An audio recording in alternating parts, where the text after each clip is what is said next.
शांति। Good morning. 26 नवंबर 2022। आज की मुरली में प्यारे बाबा ने हम बच्चों से कहा है, बच्चे तुम रूहानी यात्रा पर हो और तुम्हारा जो मुख्य उद्देश्य है मनुष्य से देवता बनना और बनाना। फिर प्यारे बाबा ने कहा है कि जो 16 कला संपूर्ण बनते हैं तो उनकी निशानियाँ बाबा ने बताई है।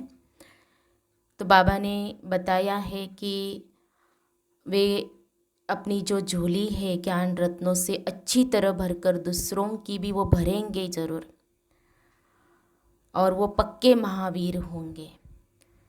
फिर बाबा ने कहा है कि पापों से मुक्त बनना है और पापों से मुक्त होकर पुण्य आत्मा बनना है। तो उसकी युक्ति बाबा ने बताई है कि जो यह हमारा अंतिम जन्म है, इस अंतिम जन्म की कहानी बाबा को सुना करके बाबा से राय लेनी है। कई बार बाबा ने कहा है कि अपनी जीवन कहानी लिख कर दो, तो ये आज बाबा ने कहा। और साथ साथ दूसरा बाबा ने ये कहा है कि बाबा को याद करते ज्ञान रत्नों का दान करना जरूर है, तो पुण्य आत्मा बन जाएंगे।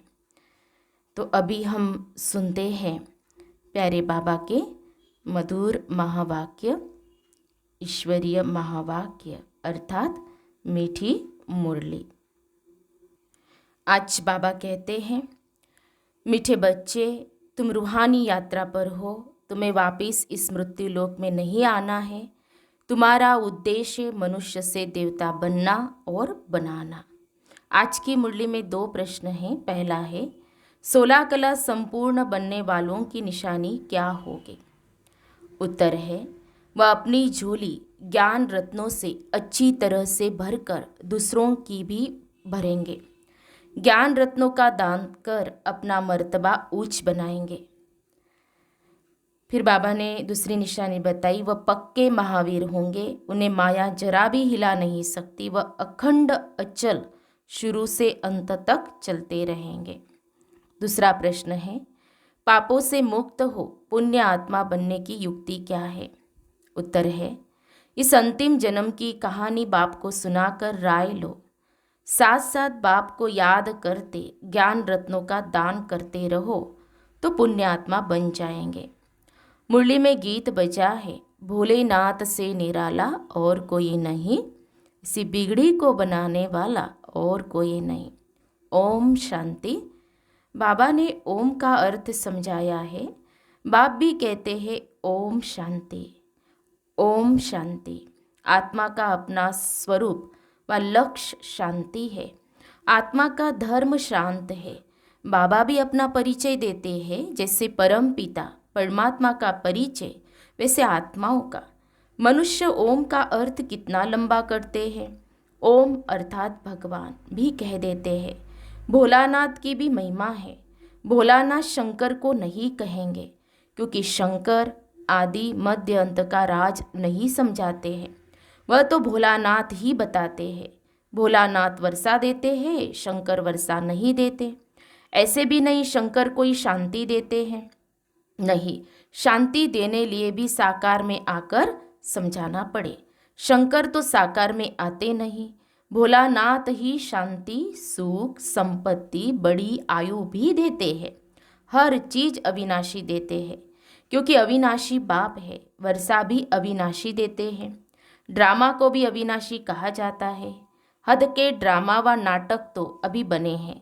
यह तो अनादि ड्रामा है। यह बेहद का नाटक है। स्थूल नाटक मनुष्यों के होते हैं, वह रिपीट होते हैं। जैसे कंस वध का खेल बनाया है, फिर वही खेल दिखाएंगे। यह बेहद का ड्रामा सतयुग से शुरू होता है, कलयुग अंत तक खलास हो, फिर रिपीट होता है। वर्ल्ड रिपीट कहा जाता है। कौन सी वर्ल्ड? बरोबर सतयुगी वर्ल्ड जो थी वह अब रिपीट होनी है। आधा कल्प के बाद पुरानी वर्ल्ड की हिस्ट्री ज्योग्राफी रिपीट होती है।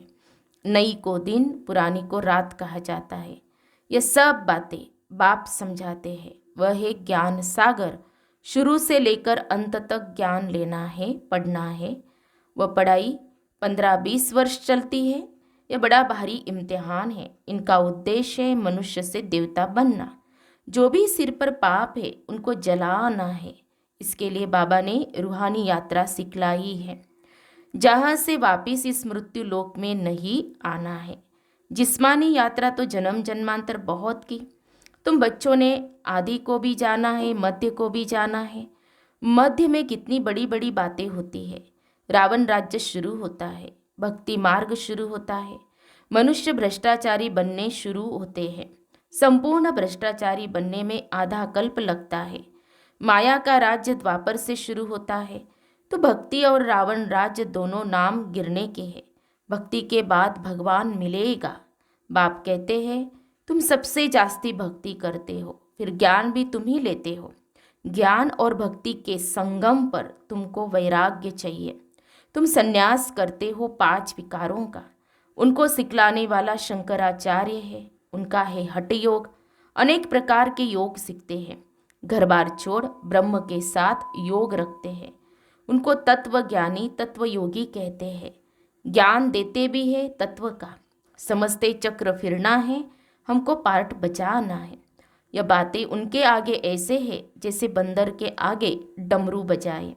अब बंदर मिसल मनुष्य को मंदिर लायक बनाने के लिए यह ज्ञान डांस करते हैं।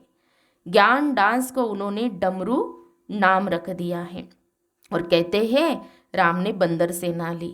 बाबा समझाते तुम सब बंदर थे। शिव बाबा ज्ञान डमरू बजाए बंदर से मंदिर बनाते हैं। वह समझते हैं लंका में रावण का राज्य था।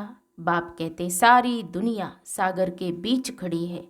इस समय सारी दुनिया में रावण राज्य है। वह हद की बातें सुनाते हैं। बाप तो बेहद का राज समझाते हैं। सारी दुनिया रावण की जंजीरों में फंसी हुई है। सारी दुनिया को विकारों के कारण पतित कहा जाता है। पतित पुकारते हैं कि हे पतित पावन आओ, आकर हमको पावन बनाओ। आत्मा को ही पावन बन वापिस घर जाना है। तुम जानते हो एक बाप के बच्चे हम भाई बहन ठहरे तो जरूर प्रजापिता ब्रह्मा भी चाहिए। शिव बाबा कहते हैं कि तुम निराकार आत्माएं शिववंशी हो, फिर साकार में भाई बहन बनते हो। निराकार में सब भाई भाई हो, फिर प्रजापिता ब्रह्मा साकार में आते हैं तो तुमको भाई बहन बनाते हैं। रूहानी रीति से भाई भाई, जिस्मानी रीति से भाई बहन हो। तो यह निश्चय रखना है कि हम शिववंशी प्रजापिता ब्रह्मा कुमार कुमारियाँ है। वर्षा पाना है बाप से। बाप को अविनाशी सर्जन भी कहा जाता है। तो बाबा कहते हर एक का कर्म बंधन अलग अलग है। बाप आकर कर्म, अकर्म और विकर्म की गति समझाते हैं। हर एक को अपनी अपनी जीवन कहानी सुनानी होती है।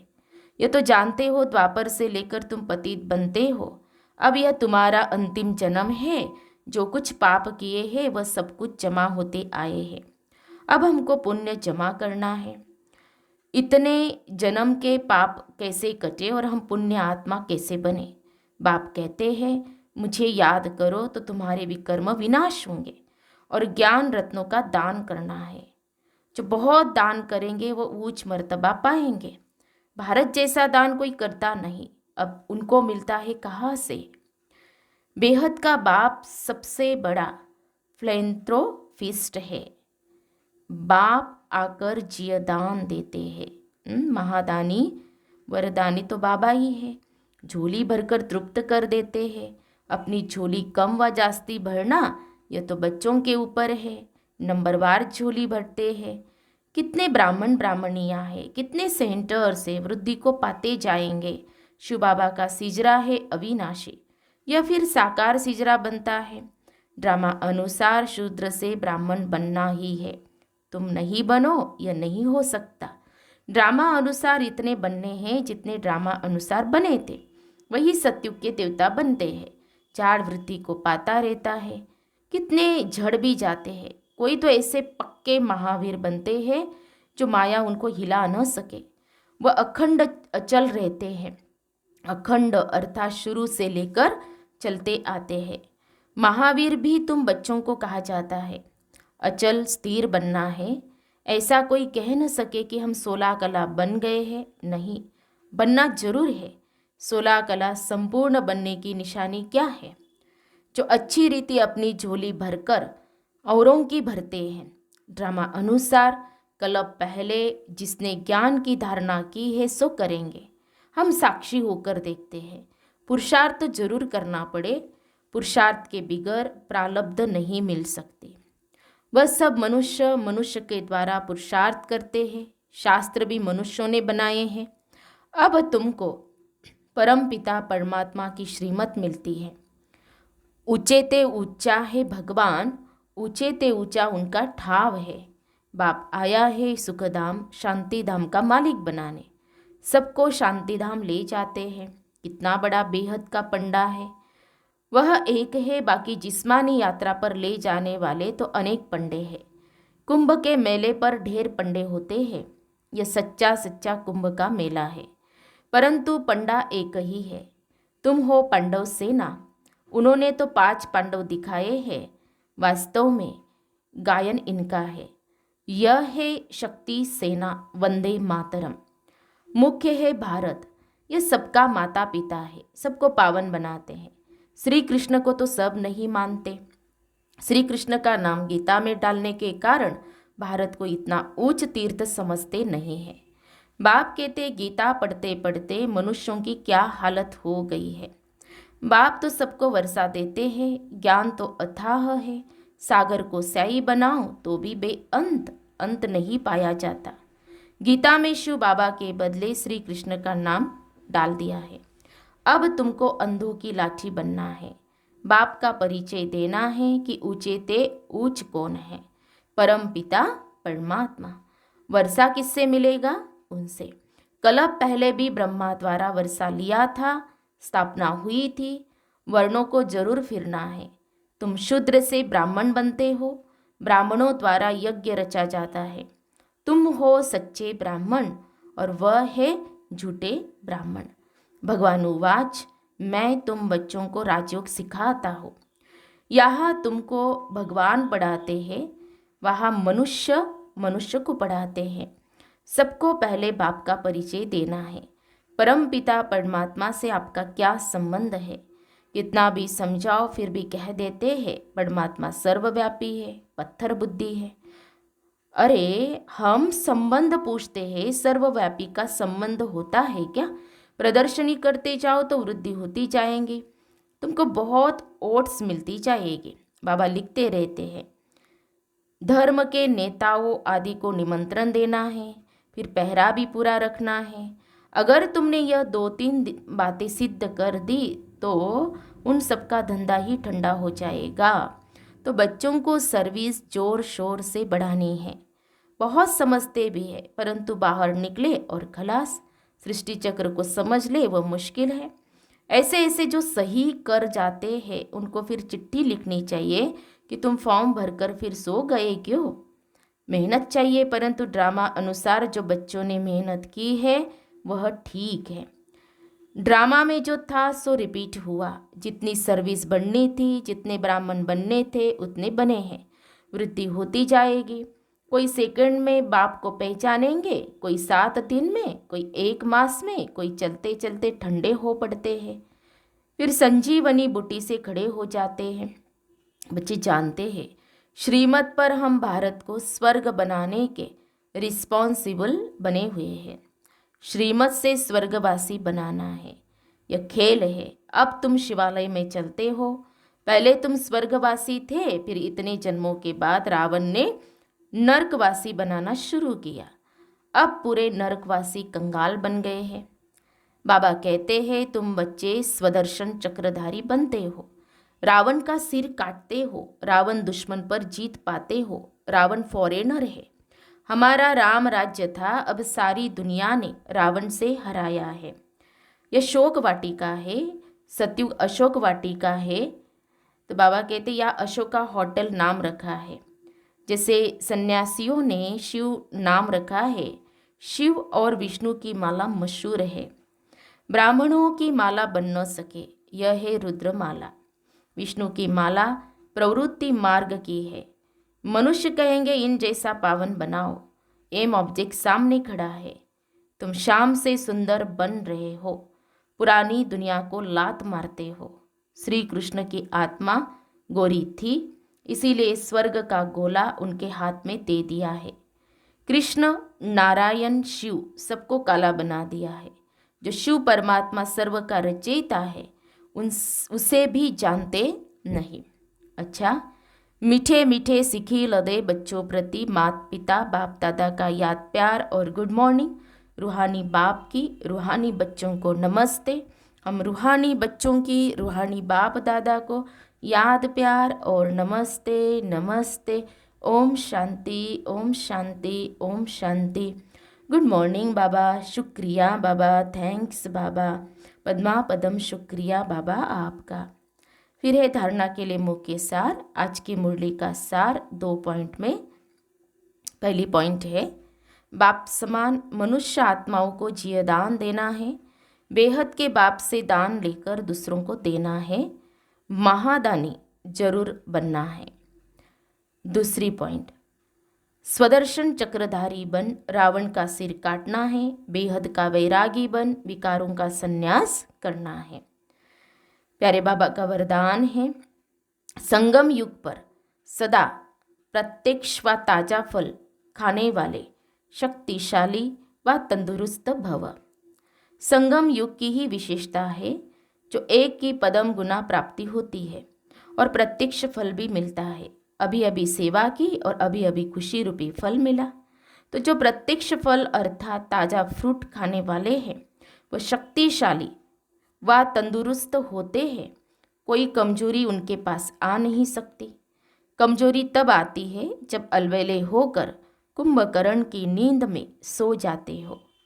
अलर्ट रहो तो सर्व शक्तियाँ साथ रहेंगी और सदा तंदुरुस्त रहेंगे। स्लोगन है, फॉलो एक ब्रह्मा बाप को करो, बाकी सबसे गुण ग्रहण करो। फॉलो एक ब्रह्मा बाप को करो, बाकी सबसे गुण ग्रहण करो। तो हम सब ने सुने प्यारे बाबा के मधुर महावाक्य। तो आज विशेष बाबा ने हम बच्चों को अटेंशन दिलाया कि बच्चे तुम रूहानी यात्रा पर हो, तो इसको भूलना नहीं है और अपना जो उद्देश्य लक्ष्य है इसको भी कभी भूलना नहीं है। और बाबा ने बताया कि अपनी इस अंतिम जन्म की जो जीवन कहानी है वो ज़रूर बाबा को सुनानी है। पुण्य आत्मा बनना है तो और ज्ञान रत्नों का दान करते रहना है। अच्छा, ओम शांति।